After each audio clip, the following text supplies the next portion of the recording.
Vamos então hoje falar de uma ferramenta fundamental para a vida, especialmente a vida amorosa, mas em tudo na vida. Nós vamos falar sobre a transparência, a luz, como Deus trabalha com a luz, como Deus trabalha com a verdade e com a transparência, não é?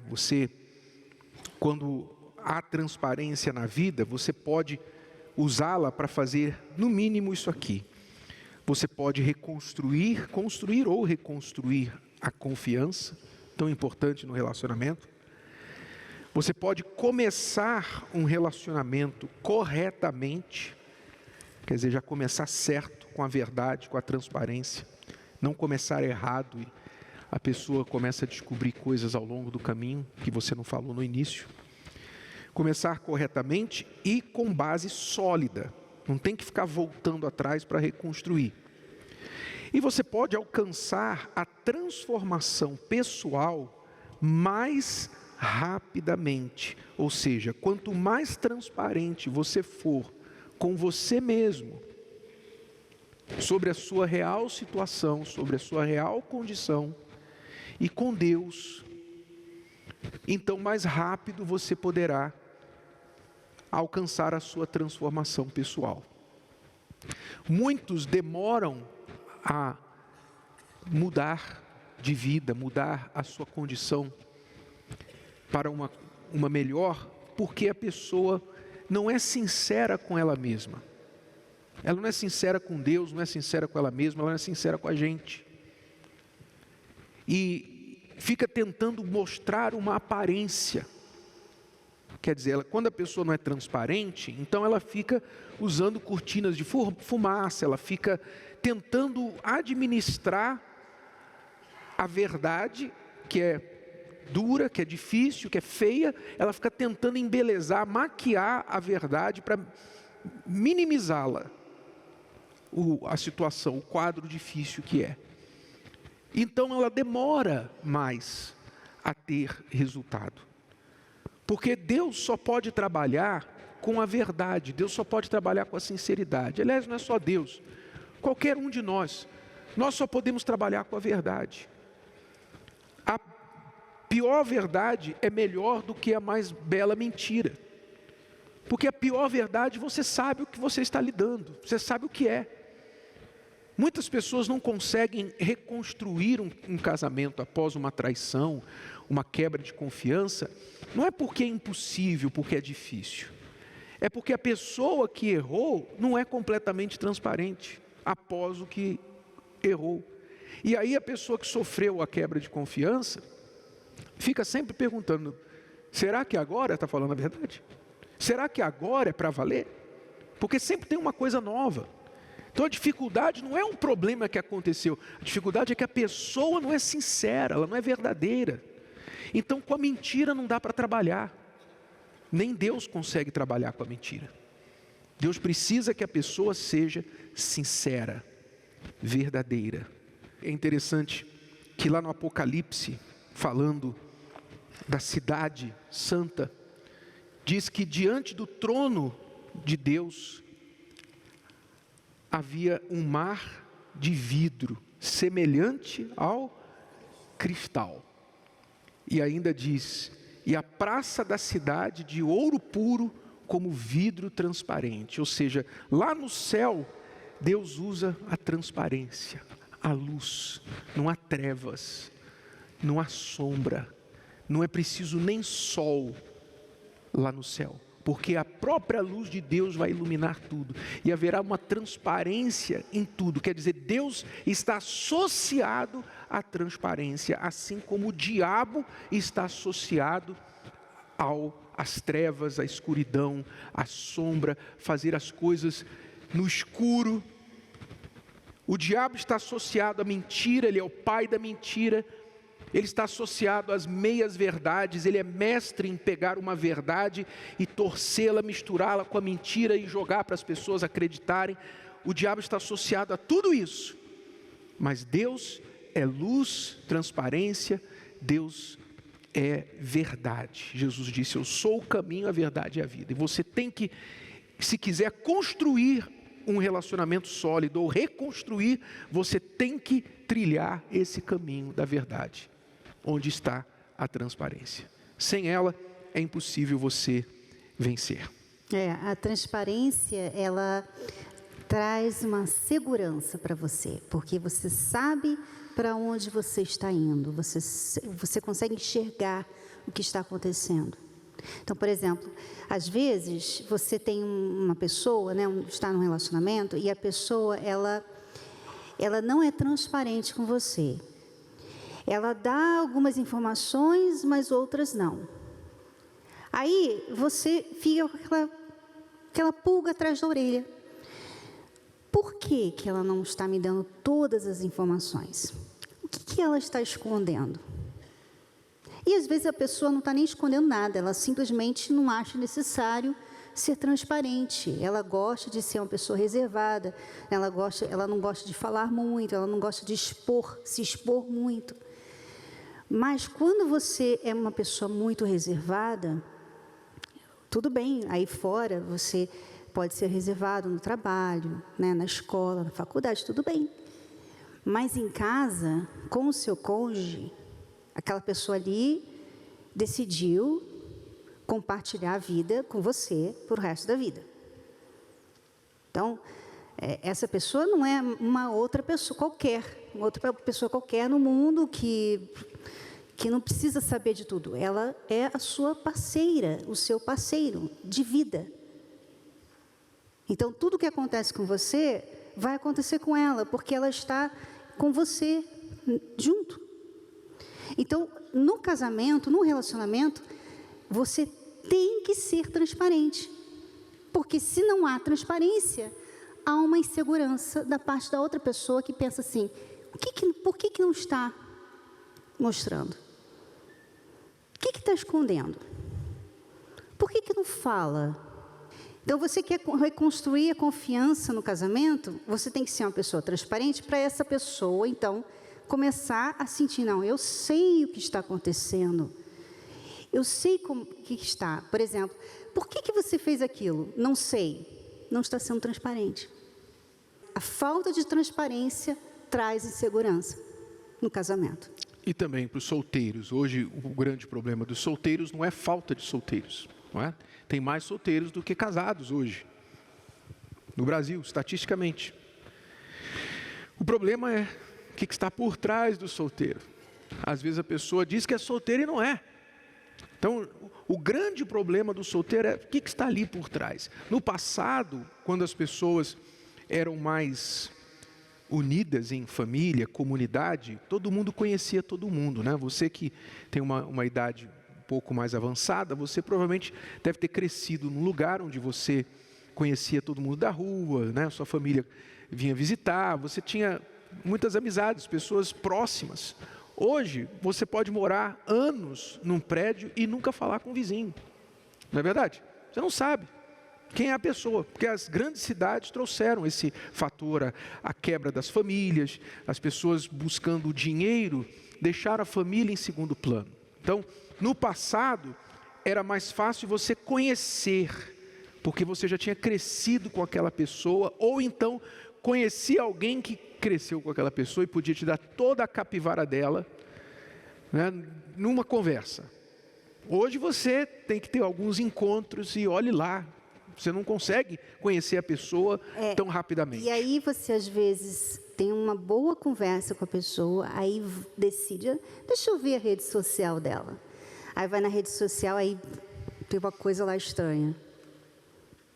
Aí tem que trazer aquela, porque a rede social também, né, tá confundindo mais as pessoas, porque uma hora você pensa assim, as pessoas estão, o que elas estão fazendo ali? Elas estão mostrando o que elas gostariam que as pessoas vissem nelas, mas não quer dizer que é a verdade, não quer dizer que ela está sendo transparente ali, né? Então é muito difícil para o solteiro hoje. A gente vê que há essa desconfiança, porque a cultura hoje, por causa das redes sociais até, é de mostrar uma coisa que você não é. Por isso você, solteiro inteligente da terapia do amor, você já tem que ter essa política dentro de você. Você vai conversar com alguém, claro, da mesma fé, de preferência um solteiro também, que está aprendendo o amor inteligente como você já tem que ter a política da transparência. Não quer dizer que no primeiro encontro você já vai chegar falando, olha, eu já tive hemorroida, né? Não precisa logo se chocar. Mas você entende o que eu quero dizer, não entende?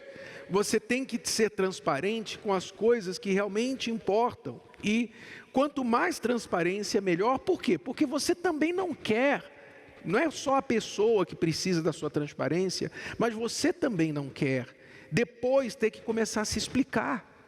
Ah, esqueci de te falar. Ih, não é que eu esqueci de te falar que eu tenho um filho? Já está casado, 6 meses. Aí eu esqueci de falar que tem um filho, eu vou visitar meu filho. Que filho? Não te falei. Você não quer ter uma situação em que a outra pessoa vai ficar decepcionada com você, porque você não falou uma coisa tão importante. Às vezes não é importante para você, mas para outra pessoa é. Então, essa política da transparência é importantíssima, até porque se você, especialmente você que está com Deus, com Jesus, e você tem aí, todos nós temos um passado, todo mundo tem um passado, mas você está em Jesus, você é nova criatura. Se você é nova criatura de verdade, então você vai falar do passado, mas não é mais essa pessoa, você não é mais essa pessoa, mas você, a pessoa que está te avaliando para um casamento, tem direito de saber o que ela vai assinar e entrar, confiar a vida dela para sempre. Então, a sua política tem que ser transparente e também exigir transparência. Porque no casamento, e já começando no namoro você é como se fosse um quadro em branco e você está começando a pintar um quadro, né? Você está começando a tentar enxergar quem é essa pessoa. Então, aos poucos, ela vai colocando as pecinhas do quebra-cabeça, tal, vai pintando, vai ajudando você a visualizar quem é essa pessoa. No casamento, você já tem que ter esse quadro formado. No dia do casamento, você tem que ter esse quadro formado.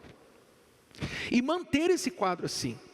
Então, quando a gente está com Deus, a gente vem para a luz. Olha só o que Jesus falou sobre isso. Olha que interessante. Está escrito assim: porque todo aquele que faz o mal odeia a luz e não vem para a luz, para que as suas obras não sejam reprovadas. Quer dizer, quem faz o mal gosta das trevas e odeia a luz. Mas quem pratica a verdade vem para a luz, a fim de que as suas obras sejam manifestas, porque são feitas em Deus. Então, quem vive na verdade não tem nada a esconder, vem para a luz.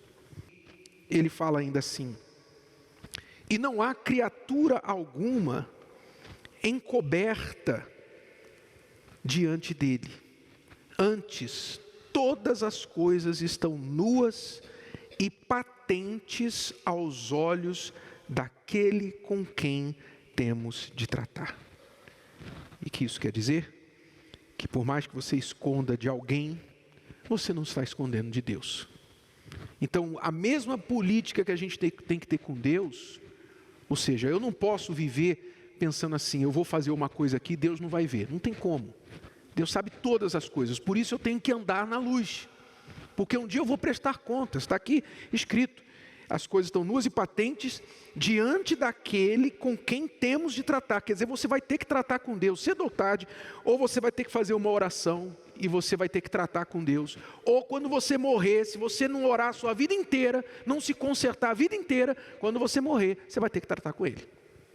Então é melhor você já viver uma vida limpa, na luz, agora. Porque se você vive em paz com Deus, você automaticamente vai ter paz, transparência com as pessoas ao seu redor. Então, quando você pratica isso dentro do seu casamento, acabam as mentiras, as meias-verdades, as omissões. Ah, eu esqueci convenientemente, eu esqueci de te falar, né? Omitiu convenientemente. Acabam essas omissões bobas, acabam os enganos e todo tipo de mentira, seja qual for o outro nome que é dado para ela. Acaba porque você adota esse espírito de verdade e transparência. Porque é muito melhor você lidar com a verdade, com a transparência, porque você não tem que ficar lembrando do que você falou. Você não tem que ficar lembrando da história que você contou, refazendo os seus passos, apagando os rastros, nada disso.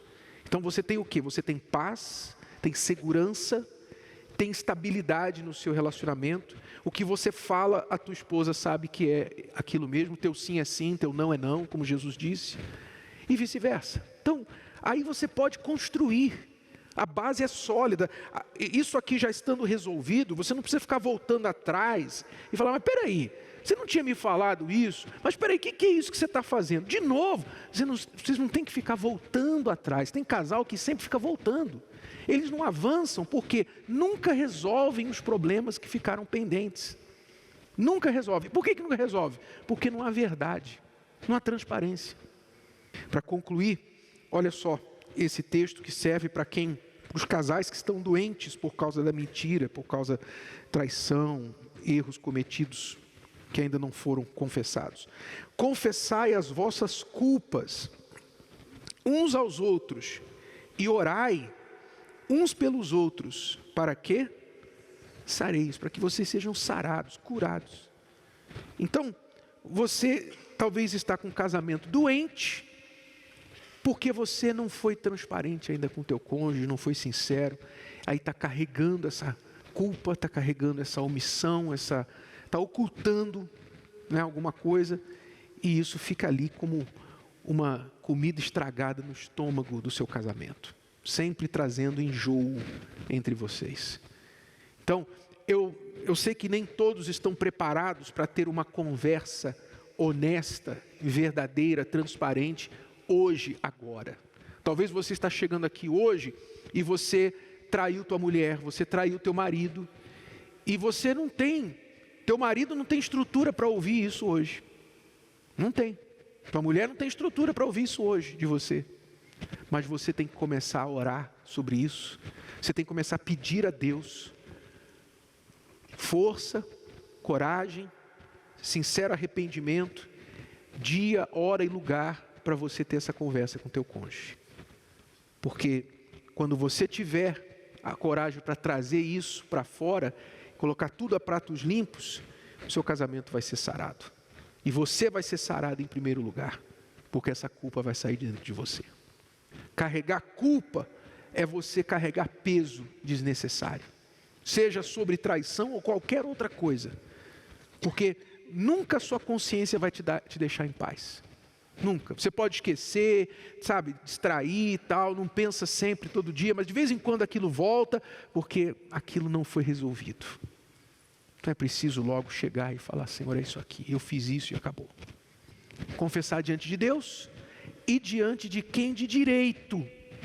Quem eu errei, quem eu trapaceei, quem eu magoei, quem eu defraudei. Então, limpe o seu coração sobre isso.